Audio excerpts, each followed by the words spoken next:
Mustahil para habaib itu bernasab kepada Nabi Muhammad SAW.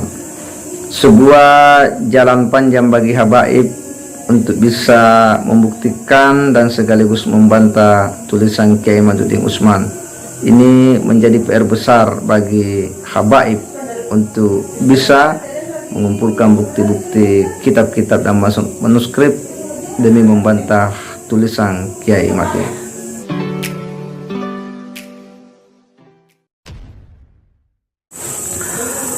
Assalamualaikum warahmatullahi wabarakatuh. Jumpa lagi dengan saya di channel Gagasan Progresif 79, sahabat sebangsa dan setanah di mana saja Anda berada. Ini ada tulisan yang cukup mengejutkan dari Kiai Imaduddin Utsman. Ini tulisan terbaru yang betul-betul cukup menggemparkan kita semua. Mustahil para habaib itu bernasab kepada Nabi Muhammad Sallallahu Alaihi Wasallam. Ini 3 September 2023 ya. Para habaib mengaku sebagai keturunan Nabi Muhammad Sallallahu Alaihi Wasallam melalui jalur Ubaidillah bin Ahmad bin Isa, tetapi nasab mereka tertolak oleh kajian pustaka. Nama Ubaidillah tidak tercatat sebagai anak Ahmad bin Isa. Nama Ubaidillah muncul pertama kali dalam kitab seorang habib 550 tahun setelah wafatnya Ahmad bin Isa. Sebelumnya tidak pernah dicatat dalam kitab nasab para ulama nasab maupun kitab-kitab sejarah. Bagi penulis, nasab mereka tertolak dan terputus kepada baginda Nabi Muhammad SAW. Kuat sekali indikasi sosok Alwi dan ayahnya Ubaidillah, keduanya sebagai tokoh fiktif. Algoritma penelusuran dua tokoh ini mengarah ke jalur buntu. Bukan hanya berkonklusi mereka bukan keturunan Nabi Muhammad SAW, tetapi sangat kuat diyakini keduanya sama sekali tidak pernah ada. Nampaknya tokoh yang benar-benar historis dari keluarga Habib dimulai dari nama Muhammad bin Ali yang digelari keluarga mereka ratusan tahun setelah kematiannya sebagai Al-Faqih Al-Muqaddam. Inilah nama inti keluarga mereka. Habib Ali As-Sakran dan keluarga lainnya dari abad 9 Hijriah berusaha mencari tahu siapa silsilah leluhurnya. Jauh dari Mirbat ada ulama besar bernama Muhammad bin Ali Al-Qolai, wafat 577 Hijriah. Namanya ma'asyur sebagai ahli fikih yang pendapatnya dikutip dalam kitab-kitab Mu'tabarah mazhab Syafi'i. Berdasar tulisan Kiai Haji Imam Jazuli dari Cirebon yang menyebut Al-Qolai ini sebagai Ba'alawi, mungkin ia berdasar suatu sumber. Kemungkinan besar permulaan ijtihad mengarah kepada bahwa kakek Al-Faqih Al-Muqaddam adalah Muhammad bin Ali Al-Qolai. Silsilahnya menjadi Al-Faqih Al-Muqaddam bin Ali bin Muhammad bin Ali Al-Qolai. Karena suatu hal mungkin adanya data silsilah keluarga asli Al-Qolai yang ditemukan, maka nama Al-Qolai ini kemudian dirubah menjadi Qoli Qasam. Masih mirip, jadi urutan silsilah Faqih Muqaddam menjadi Al-Faqih Muqaddam Muhammad bin Ali bin Muhammad bin Ali Qoli Qasam. Nama Mirbat yang sudah terlanjur disematkan kepada Muhammad bin Ali tetap dipakai. Nama julukannya menjadi Muhammad Sohib Mirbat. Hari ini kita bisa menyaksikan adanya makam dua tokoh ini, Muhammad bin Ali Al-Qolai dan Muhammad bin Ali Qoli Qasam Sohib Mirbat. Dua nama yang sama dengan julukan nisbat yang mirip dan hidupnya sezaman harus membuat curiga para peneliti termasuk Gus Rumail. Julukan Sohib Mirbat kini diterjemahkan saja yang punya kota Mirbat. Pantasnya disematkan kepada Muhammad bin Ali Al-Qolai mengingat nama besarnya dan karangannya yang tersebar, tetapi kenyataannya diberikan kepada Muhammad bin Ali Ba'alawi. Padahal namanya tidak dikenal para ulama. Kenapa? Walau alam. Gus Rumail mungkin dapat menelusuri, dan saya yakin Gus Rumail hanya akan sanggup menelusuri keluarga Habib sampai kepada nama Faqih Al-Muqaddam, tentu dengan nama Muhammad bin Ali, bukan Al-Faqih Al-Muqaddam. Penulis yakin manuskrip tahun 697 Hijriah yang ditemukan Gus Rumail, jika benar, tidak menyebut nama Muhammad bin Ali dengan gelar Faqih al-Muqaddam, tetapi menyebut nama aslinya Muhammad bin Ali, karena gelar itu baru di zaman Habib Ali As-Sakran.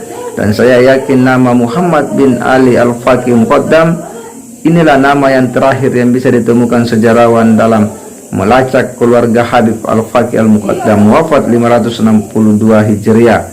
Lalu ia keturunan siapa? Wallahu a'lam bissawab.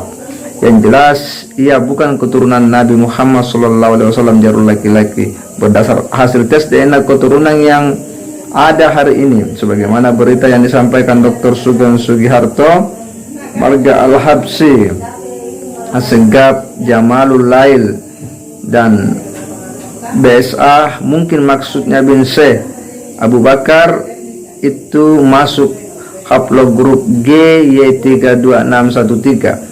Sedangkan untuk bisa disebut keturunan Nabi, ia harus memiliki haplogrup yang sama dengan Sayyidina Ali bin Abi Thalib, karena ia adalah menantu dari Nabi Muhammad SAW. Haplogrup Sayyidina Ali adalah JFGC 10500. Menurut para ahli, mustahil jarur garis laki-laki Sayyidina Ali tidak sama haplogrupnya dengan Sayyidina Ali. Maka menurut para ahli, berdasar hasil dari para habib yang telah melakukan tes DNA dengan haplogrup G, mereka bisa disebut keturunan Nabi Muhammad SAW. Itu hukumnya mustahil. Bahkan masih menurut para ahli, para habib dengan hasil G ini tidak pula keturunan Nabi Ibrahim alaihissalam, karena haplogrup Nabi Ibrahim itu JFGC 8712. Hasil tes DNA menurut para ahli sangat presisi dan dapat dipercaya. Memang hasil tes DNA tidak bisa menetapkan nasab. Jika ada seorang anak setelah dites DNA mempunyai darah dari ayah biologisnya, maka tidak serta-merta secara syar'i ia dianggap bernasab kepada ayah biologisnya. Itu harus ada akad nikah yang sah untuk kesahihan nasab. Jika tidak ada akad nikah walau terbukti berdarah dari ayah biologisnya, maka ia ditetapkan bukan anak dari ayah. Ia tidak bisa mewaris harta ayahnya. Tetapi jika dalam suatu kasus terjadi sebaliknya, ada anak yang sudah maksud sebagai anak si fulan, lalu ada yang bersaksi bahwa anak itu bukan anak si fulan, kemudian dilakukan tes DNA dan terbukti anak itu tidak memiliki darah ayahnya, maka jelas anak itu bukan anak yang diakuinya. Seperti itulah hasil keputusan Muktamar NU ke-31 di Solo tahun 2004. Maka hanya kejernihan jiwa yang akan menyampaikan kita kepada sebuah kebenaran hakiki, bukan perasaan, bukan doktrin. Kepasrahan dan rela akan setiap takdir Tuhan adalah tambang emas keikhlasan dan keselamatan. Siapa yang membela kemuliaan Nabi Muhammad SAW?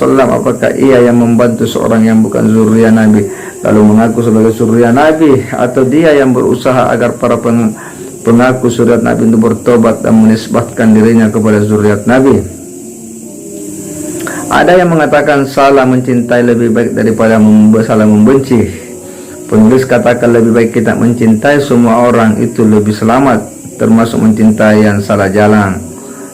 Cara mencintainya bukan kita dukung dia untuk terus berjalan di jalan yang salah, namun kita tunjukkan bahwa ia berada di jalan yang salah, lalu kita tunjukkan jalan yang benar. Wallahu alam bil hakikatil hal. Penulis Imaduddin Usman Al-Bantani, editor Didin Sahabudin. Ini tulisan terbaru dari Kiai Imaduddin Usman yang tentu ini semakin membuat ya diskursus wacana habaib makin kemudian meninggi, karena beberapa hari yang lalu Gus Rumail juga sempat melakukan sebuah diskusi di salah satu sekolah tinggi dan menyajikan gagasan-gagasannya, hasil-hasil penelitiannya terkait dengan nasab para habaib yang memang berbeda tajam dengan apa yang diulas oleh Kiai Imaduddin Usman dan kawan-kawan. Tetapi tulisan Kiai Imad ini jelas, ini semakin membuat PR besar, jalan panjang bagi para habaib untuk kemudian mengumpulkan bukti-bukti dalam membantah tulisan Kiai Imaduddin Usman ini. Saya kira demikian. Wassalamualaikum warahmatullahi wabarakatuh.